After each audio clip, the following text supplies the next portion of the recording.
बिस्मिल्लाहिर्रहमानिर्रहीम। अस्सलाम वालेकुम viewers, welcome to my channel. जैसे कि आप लोगों का कल पेपर है, तो अगर आप लोगों की तैयारी अभी भी इनकम्प्लीट है या आप लोग रिवीजन कर रहे हैं और आप लोगों को समझ नहीं आ रही कैसे पेपर जो है वो अपना सिलेबस पूरा रिवाइज कर लें, तो मैं आप लोगों को जल्दी से शॉर्ट मेथड बताती हूँ। ठीक है, तो देखें, सबसे पहले मैं आपको खुलासा बताती हूँ। खुलासा कैसे आप लोगों ने चंद मिनटों में याद करना है।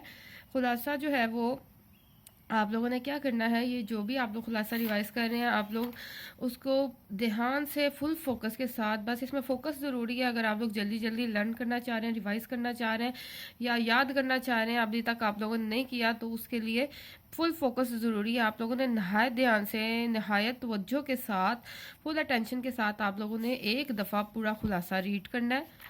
ठीक है, बात दिमाग में बैठ जाए, फिर दूसरी बार रीड करना है। ठीक है, इंशाल्लाह जब आप लोग बहुत तवज्जो के साथ एक या दो दफ़ा रिवाइज कर लेंगे, रीड करेंगे अच्छे तरीके से, तो आप लोगों के दिमाग में एक स्टोरी बैठ जाएगी। और मुझे यकीन है कि अब बच्चे जो है क्रिएटिव राइटिंग में बहुत टॉप क्लास होते हैं, लेकिन वो अपने आप पे जो है वो ट्रस्ट नहीं करते। अगर आप लोग 2 से 3 दफ़ा रिवाइज कर लें, पढ़ लें, तो इंशाल्लाह आप लोग खुद भी ज़ुबानी खुलासा लिख सकते हैं। आप लोगों ने वर्ड टू वर्ड रट्टे मार के नहीं लिखना। आप लोगों ने 2 से 3 बार पढ़ना है। ये आप लोगों के ब्रेन पे डिपेंड करता है, आप लोग कितनी जल्दी पिक करते हैं। अगर आप लोग एक दफ़ा में भी पढ़ लेंगे अच्छे तरीके से, तो आप लोग जो है खुलासा लिख सकते हैं। ठीक है, तो आप लोगों ने क्या करना है, 2 से 3 बार खुलासा पढ़ना है। जो पहले वो वाले पढ़ ले जो मोस्ट इंपॉर्टेंट है। ठीक है, जो मैंने आप लोगों को बताया, वो जो हर साल रिपीट होते हैं। उसके बाद जो रिमेनिंग खुलासे हैं वो आप लोग जो है एक दो दफ़ा पढ़ लें, ताकि अगर पेपर पे कोई भी खुलासा आ जाए तो आप वो लिखने के काबिल हो, ये ना हो कि आप लोगों को बिल्कुल नील हो उसके बारे में। ठीक है, तो आप लोगों ने हर खुलासे को 2 से 3 बार ध्यान से पढ़ना है। इंशाल्लाह आप लोगों के दिमाग में स्टोरी या पूरी जो है वो लेसन बैठ जाएगा और आप लोग जो है वो इजीली खुलासा लिख पाएंगे। ठीक है, ये खुलासा बहुत ईजी इसी तरीके से याद होता है। मैंने तो हमेशा अपनी लाइफ में इसी तरह ही खुलासे याद किए हैं, 2 से 3 बार अच्छी तरह पढ़ लिया और फिर खुद ही अपनी सेल्फ राइटिंग में लिख लिया। ठीक है, और अल्हम्दुलिल्लाह मार्क्स भी मुझे फुल मिलते थे। ठीक है, उसके बाद जो है मैं आप लोगों को ये बताती हूँ कि आप लोगों ने नज़म और गज़ल को कैसे जल्दी से रिवाइज करना है, सिलेबस पूरा। अब नज़में गज़लें काफ़ी ज़्यादा होती हैं, उसको रिवाइज करने के लिए भी टाइम चाहिए। तो आप लोगों ने क्या करना है, मैं आपको शॉर्ट टाइम में रिवीजन का तरीका बता देती हूँ, अगर आप लोगों ने पहले नहीं देखा हुआ। ये देखें, जैसा कि मैं आप लोगों के सामने एक नज़म पहले खोलती हूँ। यहाँ पे आ जाते हैं, ये कौन सी है, ये नज़म है किसान। अब सर, नज़म के ये एक प्लस पॉइंट है, आप लोग कोई भी नज़म की तैयारी करने लगेंगे वो सारी एक ही टॉपिक पे होगी। ठीक है, यानी कि उसका टॉपिक जो है हर शेर का एक ही होगा। अब जैसे किसान है तो इसका हर शेर किसान के हवाले से है। ठीक है, उसके बारे में है। तो आप लोगों ने क्या करना है, सबसे पहले ये जो किसान, इसका जो है कोई भी पोइम जो है आप लोग उसकी तशरीह याद करने लगे हैं, आप लोग उसका पहले मरकज़ी ख्याल ध्यान से पढ़ें कि जनाब इस पोइम में बताया क्या हुआ है शायर ने, उसका खुलासा, यानी कि उसकी जो डिटेल दी होती है ये गाइड बुक्स में, मरकज़ी ख्याल या खुलासा, उसको बस ध्यान से पढ़ लें। एक ये होगा इससे कि आप लोग के दिमाग में एक स्टोरी बैठ जाएगी कि जनाब इस पोइम में जनाब शायर इस हवाले से बात कर रहा है इस टॉपिक पे। ठीक है, तो फिर आप लोग जो है वो हर शेर के एक्सप्लेनेशन में इसको यूज़ कर सकते हैं। ठीक है, अब देखें, जैसे हम शेर कर रहे हैं, पहले आप लोग क्या करें, उस नज़म के शेर ध्यान से पढ़ें, ताकि आप लोगों को ये तो पता हो कि ये शेर जो है किस नज़म में से आया है। जब आपको शेर का ही नहीं पता कि वो किस नज़म में से, आप उसकी क्या एक्सप्लेनेशन करेंगे। आप लोगों ने उसका शेर देख लेना है एक दफ़ा, चाहे पोइम पढ़ लें। पोइम की शेर मैक्सिमम क्या होते हैं, 5 to 6 शेर होते हैं। ठीक है, आप लोग उसका शेर पढ़ लें ध्यान से, तो फिर आप लोग को समझ आ जाएगी, याद रहेगा कि जनाब ये शेर इस पोइम के है। उसके बाद आपने जस्ट क्या करना है, उस शेर की हल लुगत, ठीक है, यानी कि जो मुश्किल वर्ड्स हैं उसके मीनिंग देख लें। जब तक आपको मुश्किल वर्ड्स के मीनिंग नहीं आते होंगे, आप लोग एक्सप्लेनेशन नहीं कर पाएंगे। तो आप लोगों ने जल्दी से उसके मुश्किल वर्ड्स के मायने जो है वो समझने हैं, याद करने हैं।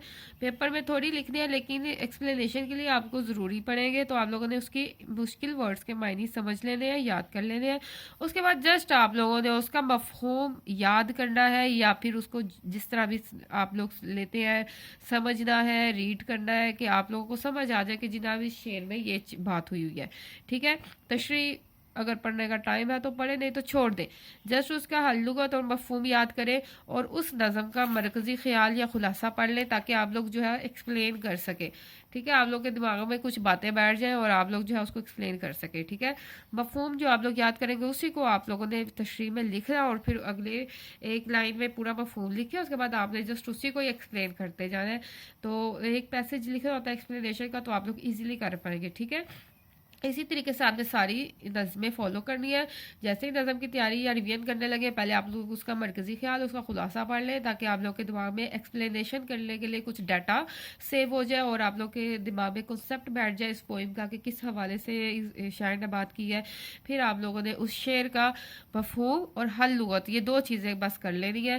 फिर इंशाल्लाह आप लोग जो है वो ईजीली इसकी एक्सप्लेनेशन एग्जाम्स में कर पाएंगे। ठीक है, अब आ जाते हैं गज़ल की तरफ। गज़ल का बस ये एक जो है वो पॉइंट है कि जनाब गज़ल में कोई भी शेर दूसरे शेर से मेल नहीं खाता। ठीक है, यानी कि उसमें अब एक शायर है ना, शायर की जो पोइट्री है उसमें हर शेर का मायने डिफरेंट है, इसका पिछले शेर से कोई ताल्लुक वास्ता नहीं है। ठीक है, तो इसलिए इस गज़ल का कोई मरकज़ी ख्याल या खुलासा नहीं होता, क्योंकि सारी जो है पॉइंट्स डिफरेंट होते हैं उसके।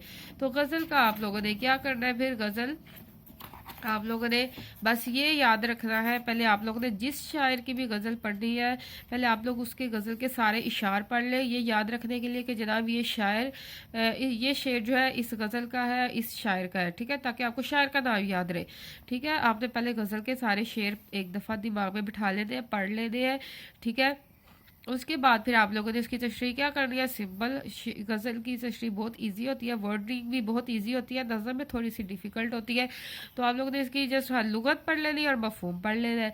मेरा ख्याल है गज़ल की तशरीह बच्चे ज़्यादा अच्छी तरीके से एक्सप्लेनेशन कर लेते हैं, क्योंकि उसमें महबूब के हवाले से होती है और इश्क, इसको आप दो टॉपिक से लेके जा सकते हैं, इश्क हकीकी के हवाले से भी, इश्क मजाजी के हवाले से भी, आप अल्लाह से इश्क के हवाले से भी इसको लेके जा सकती हैं और महबूब से इश्क के हवाले से भी लेके जा सकते हैं। तो इसकी एक्सप्लेनेशन बच्चे बहुत इजीली कर जाते हैं। ठीक है, तो तरीका क्या हो गया, आप लोगों ने जस्ट पहले जो भी गज़ल खोली है उस गज़ल के सारे शेर एक दफ़ा पढ़ ले और याद कर ले कि ये इस शायर के शेर हैं। उसके बाद एक्सप्लेनेशन के लिए आप लोगों ने जस्ट उसकी हल लुगत और मफहूम पढ़ना है। ठीक है, तशरीह का तो आप लोगों के पास टाइम ही नहीं होगा। ठीक है, इसी तरीके से आप लोगों ने सारी गज़लों की तशरीह कर लेनी है। इंशाल्लाह इस तरीके से करेंगे, रिवीजन भी ज़बरदस्त हो जाएगी और आप लोगों के पेपर में कोई भी गज़ल, कोई भी नज़म आ जाए, आप लोग जो है वो इजीली उसकी एक्सप्लेनेशन कर पाएंगे। ठीक है, इसके बाद मैं आपको तलखीस तफहीम इबारत और शार की बताती हूँ कि आप लोगों ने ये कैसे इबारत करनी है।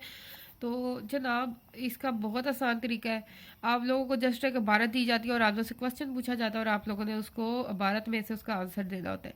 ठीक है, तो इसको क्विक वे में करने का तरीका क्या है, क्योंकि एग्जाम्स में टाइम कम होता है। ठीक है, और आप लोगों ने इसके लिए भी कोशिश करनी है 15 मिनट में ये तफहीम इबारत कर ले। मसला सिर्फ इसके क्वेश्चंस का आंसर ढूंढना है जो टाइम टेकिंग होता है। ठीक है, आप लोगों ने पहले क्या करना है, बच्चे पहले इबारत पढ़ते हैं जो गलत है, इबारत नहीं आप लोगों ने पढ़नी। ठीक है, ये सिर्फ ये वो तरीका है कि आप लोगों का टाइम बचे। आप लोगों ने पहले जो क्वेश्चन दिए हुए हैं उनको पढ़ना है। क्वेश्चन पढ़ने से आप लोगों के दिमाग में एक सवाल उठेगा कि जनाब ये क्वेश्चन पूछे गए हैं। फिर जब आप इबारत पढ़ना स्टार्ट करेंगे तो आप लोगों को खुद ही वो मिलते जुलते अल्फाज मिल जाएंगे कि जनाब ये क्वेश्चन भी पूछा गया था, उसका आंसर यहाँ पे है, ये क्वेश्चन पूछा गया था, उसका आंसर यहाँ पे है। ठीक है, उसे आप लोग अंडरलाइन कर ले पेंसिल से, अगर अलाउ नहीं है एग्जाम में तो आप लोग बस ध्यान रखें कि जनाब ये इसका आंसर है, ये इसका आंसर है। ठीक है, ये नहीं कहने का मतलब ये है कि इबारत पढ़ने से टाइम वेस्ट करने के बजाय आप लोग पहले क्वेश्चंस पढ़ेंगे, क्वेश्चन से आपके दिमाग में वो कुछ पॉइंट्स, कुछ वर्ड्स बैठ जाएंगे। फिर जब आप लोग उसके बाद इबारत रीड करेंगे आप लोग को खुद ही उसमें आंसर और वर्ड्स मिलते जाएंगे। ठीक है, उससे फिर ढूंढना ज़्यादा आसान होता है बजाय ये कि इबारत पढ़ के क्वेश्चन में आने का। ठीक है, इबारत पढ़ के दिमाग से उसी वक्त निकल जाती है, क्योंकि एग्जाम्स देने बैठे होते हैं तो टेंशन में होते हैं। तो इसलिए ये इसका ईजी तरीका है, क्वेश्चन पढ़े, क्वेश्चन के बाद इबारत रीड आउट करें, उसमें से आप लोगों को मिलते जुलते जो वर्ड्स मिलेंगे उसको अंडरलाइन कर ले, या उसी वक्त आप लोग उसका आंसर देखते जाए और उसका फिर आंसर लिखते जाए। ठीक है, अंडरलाइन कर लें। उसके बाद फिर जब आप लोग पेपर सॉल्व करने लगे फिर आप लोग उसका आंसर वहाँ से दे के लिख लें, ठीक है। ये बहुत तरीका इजी है तलखीस नवीसी का। और फिर अगर कोई मौजू उन्वान पूछा हो इबारत का तो आप लोग वो भी क्वेश्चन में से जो है वो उसको वो करें, सजेस्ट करें। क्वेश्चन जो है असल में इबारत के मेन पॉइंट से के हवाले से ही होते हैं, जो उसका मरकजी ख्याल होता है, ठीक है। क्वेश्चन से ही आप लोग को अंदाज़ा हो जाएगा कि जनाब इसका उन्वान क्या है। तो क्वेश्चंस का निचोड़ बना के उसका जो उन्वान बनता है आप लोग वो सजेस्ट करें। एक से ज़्यादा सजेस्ट करें, एक या दो उन्वान सजेस्ट करें, ताकि अगर आप लोग का एक उन्वान जो है करीब नहीं है इबारत के तो दूसरा तो होगा, तो उसके आपको मार्क्स मिल जाए, ठीक है।